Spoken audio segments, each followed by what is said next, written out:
Bismillahirrahmanirrahim. Assalamualaikum warahmatullahi wabarakatuh. Kita lanjutkan untuk materi pemrograman berorientasi objek atau object oriented programming. Materi selanjutnya adalah looping atau perulangan. Sama dengan bahasa pemrograman native, jadi di dalam OOP itu juga mengenal perulangan yang secara konsep sama sebenarnya, mungkin secara sintaknya atau mungkin secara penulisan kodenya saja yang berbeda. Oke, kita akan bahas tentang perulangan tersebut.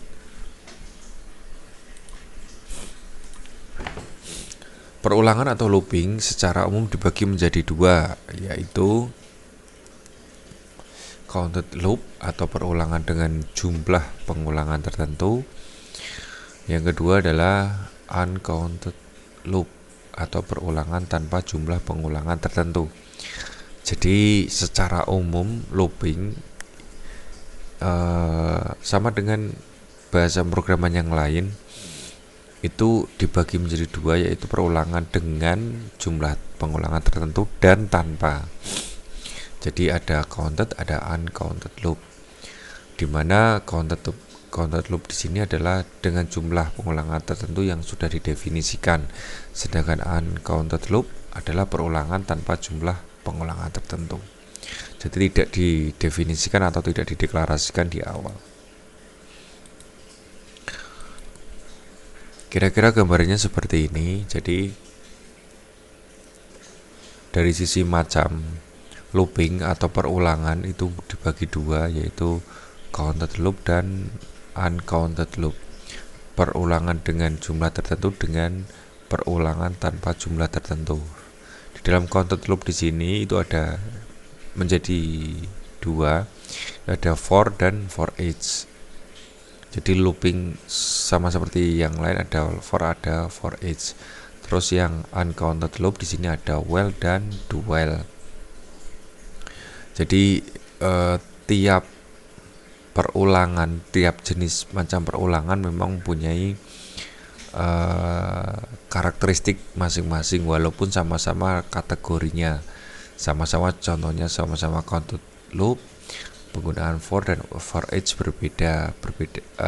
Sedangkan uncounted loop juga sama, yaitu while dan do while itu secara karakteristiknya ada perbedaan.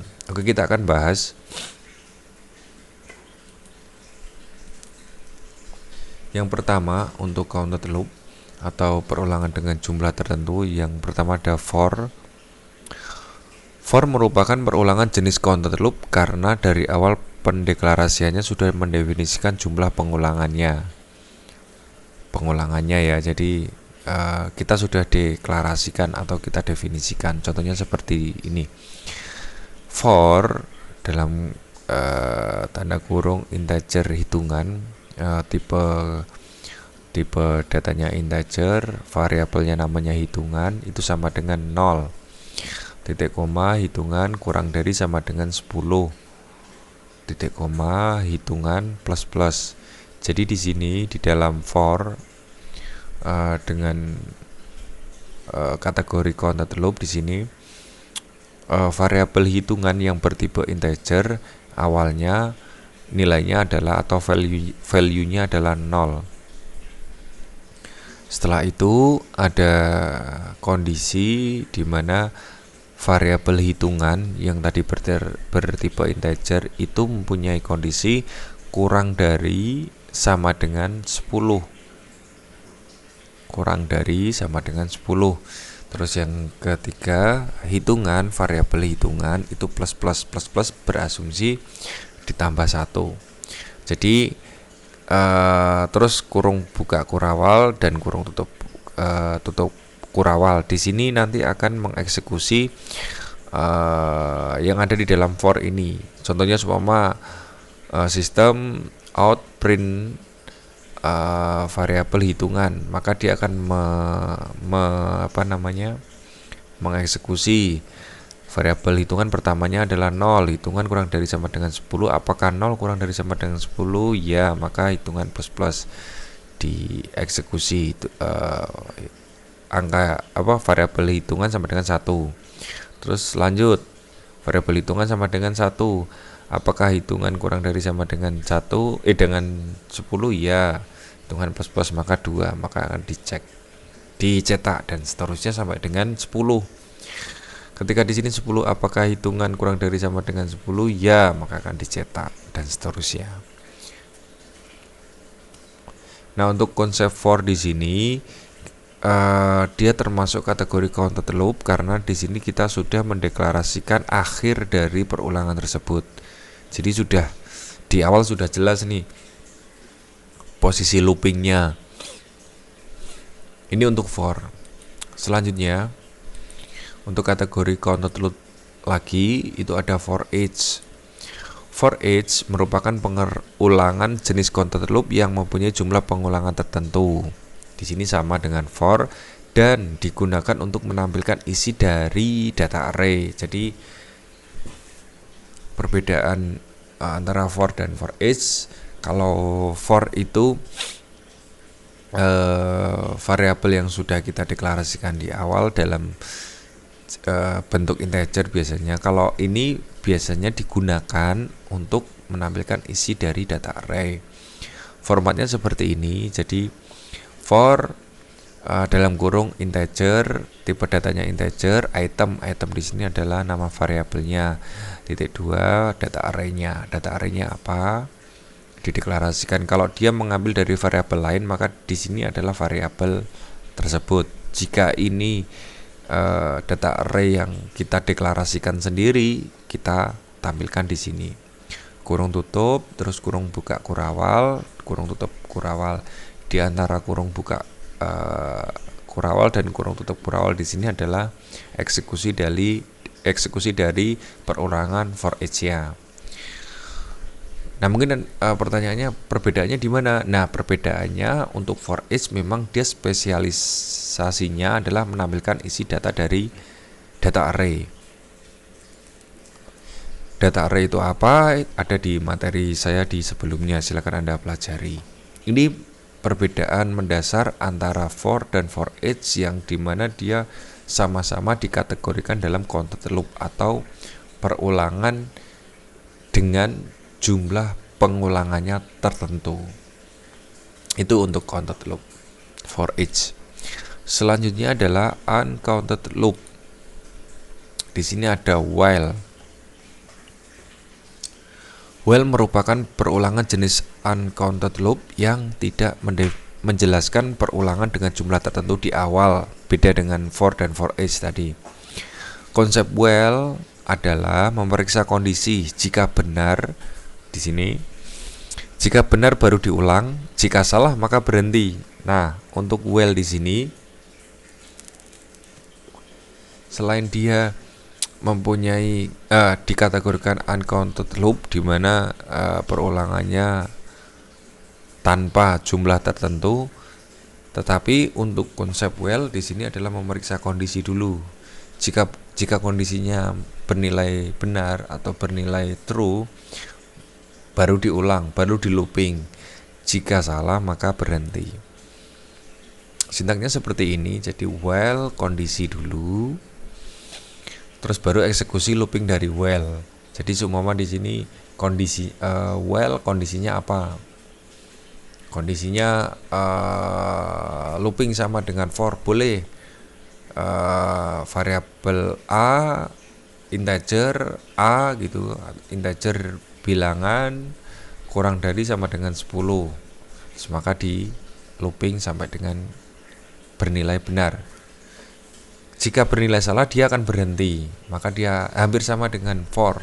Jadi kondisinya sudah di awal. Ini untuk while. Sedangkan selanjutnya adalah do while. Do while merupakan sama ya, jenis perulangan uncounted loop yang tidak menjelaskan perulangan dengan jumlah tertentu, sama dengan while di awal. Konsep do while kebalikan dari while. Nah, ini perbedaan mendasarnya, yaitu looping dulu baru dicek. Dia dieksekusi dulu, diulang dulu baru dicek, dan akan berhenti jika kondisi bernilai salah. Sama-sama bernilai salah.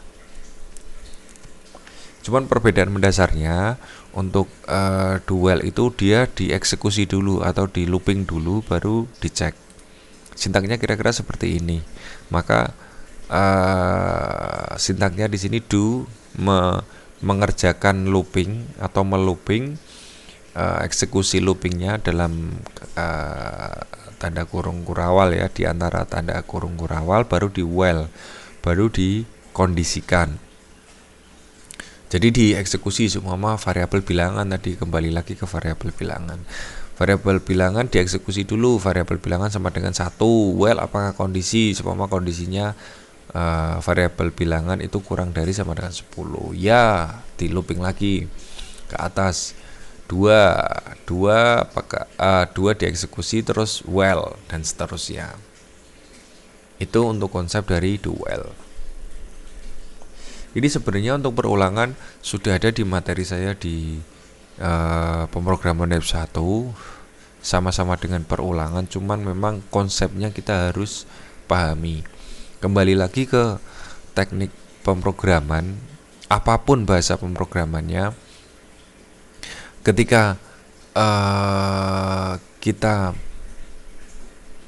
menguasai perulangan dan kondisi atau seleksi kondisi ya, itu kita bisa mengasah logika kita. Dan biasanya untuk pemrograman skala tertentu memang membutuhkan skill khusus untuk looping maupun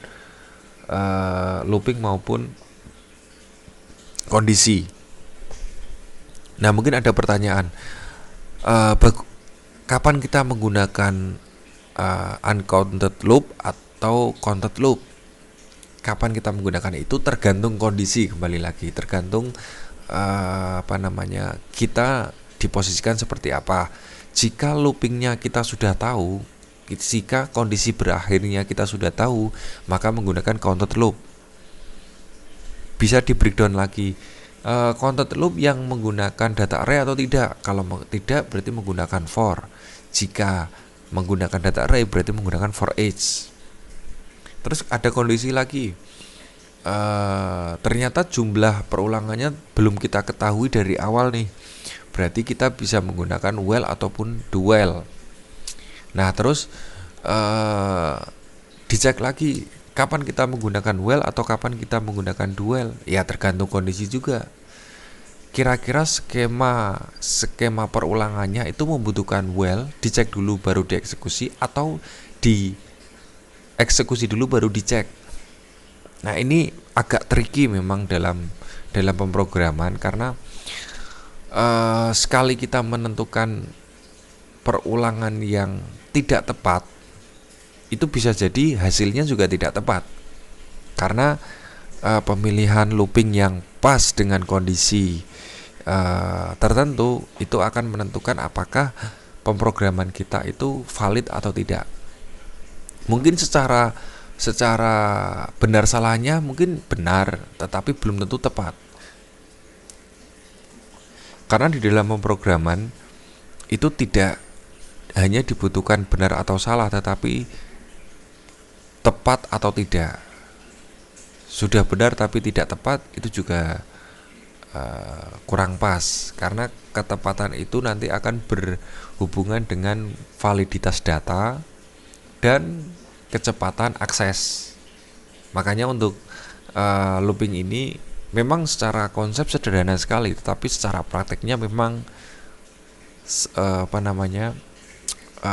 agak tricky kalau menurut saya, karena kita harus menentukan yang benar dan yang tepat secara bersamaan. Nah, bagaimana mengetesnya? Nah, mengetesnya ini clue-nya itu adalah di mana kondisi permasalahan tersebut ketika diimplementasikan menggunakan loop. Ini kita bicara looping dulu. Ketika kita implementasikan dengan looping, apakah sudah benar dan tepat atau tidak? Kan kita sudah punya masalah nih. Masalahnya sudah kita deklarasikan, kita analisa, terus kita eksekusi dengan looping seumpama. Nah, hasilnya dan prosesnya itu sudah benar dan tepat atau belum? Kalau belum, berarti kita harus ngecek nih. Kita harus menggunakan looping yang mana? Yang counted atau uncounted. Itu mungkin. Jadi saran saya sih memang untuk looping ini memang harus sering digali dengan masalah-masalah yang ada, karena banyak sekali error logika. Jadi kalau saya bisa bagi error itu atau kesalahan di dalam pemrograman ada dua. Salah kode yang jelas itu biasanya di beberapa pemrograman akan menampilkan errornya. Ada lagi juga salah logika. Secara kode dia tidak salah, tidak akan error, dia akan berjalan, tetapi secara hasil itu dia tidak tepat karena tidak sesuai dengan solusi dari permasalahan yang kita hadapi. Ada lagi di dalam perulangan itu ada looping di dalam looping. Jadi ada perulangan di dalam perulangan. Nah, itu tergantung kasusnya juga. Jadi seumpama seperti ini, kita mempunyai data mahasiswa. Ini di luar konteks tapi memang perlu saya sampaikan.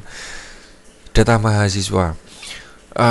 Kita akan looping mahasiswa, kita akan mencari mahasiswa di antara total mahasiswa tersebut. Semua ada 1000 mahasiswa, kita mencari mahasiswa yang berjenis kelamin laki-laki. Kita looping nih, laki-laki disorting, ketemu semua ada dari 1000 data itu ketemu 600 data mahasiswa yang berjenis kelamin laki-laki. Terus kita looping lagi nih dari 600 data mahasiswa yang berjenis kelamin laki-laki itu yang berumur kurang dari 21 tahun seumpama. Nah, kita looping lagi dari jenis kelamin laki-laki, kita looping dari 600, ternyata ketemu data 300. Nah, dari 300 ini itu adalah sudah difilter adalah jumlah mahasiswa yang berjenis kelamin laki-laki dan berumur kurang dari 21 tahun. Ketika kondisi kurang dari 21 tahun berarti umur yang berumur 21 tahun itu berarti tidak masuk, karena kondisinya adalah kurang dari, bukan kurang dari sama dengan. Ini contoh sederhana nih. Jadi looping yang ada di looping kira-kira seperti itu. Dan itu terjadi sering terjadi di dunia pemrograman. Makanya kita harus benar-benar tepat memilih looping mana yang akan kita pakai. Nah, caranya bagaimana? Memang harus sering menemukan kasus-kasus baru. Oke, selanjutnya ada di dalam perulangan ada continue. Perintah continue digunakan untuk men-skip di sini. Mungkin kita boldkan, men-skip kode program selanjutnya. Jadi tanpa memeriksa dan tanpa melooping.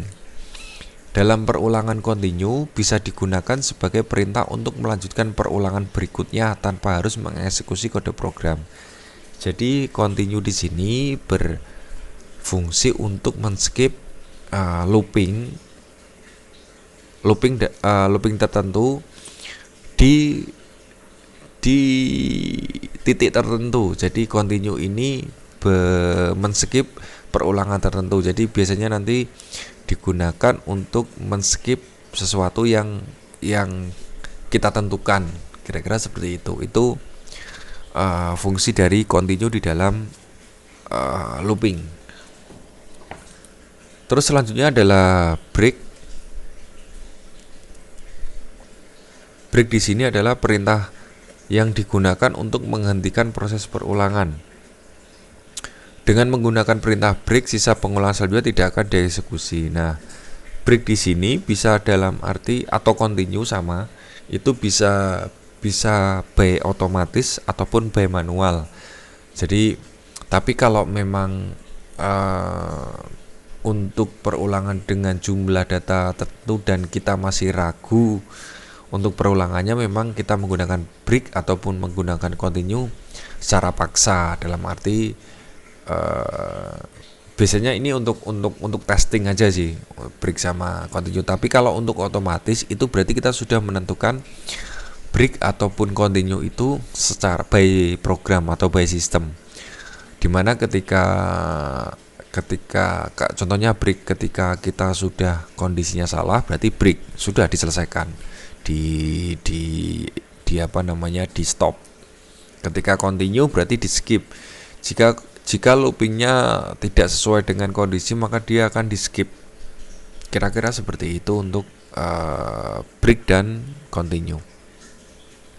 Itu saja mungkin penjelasan saya tentang looping. Memang sederhana tetapi sangat-sangat kompleks kalau kita ketemu secara real kenyataan di dunia pemrograman.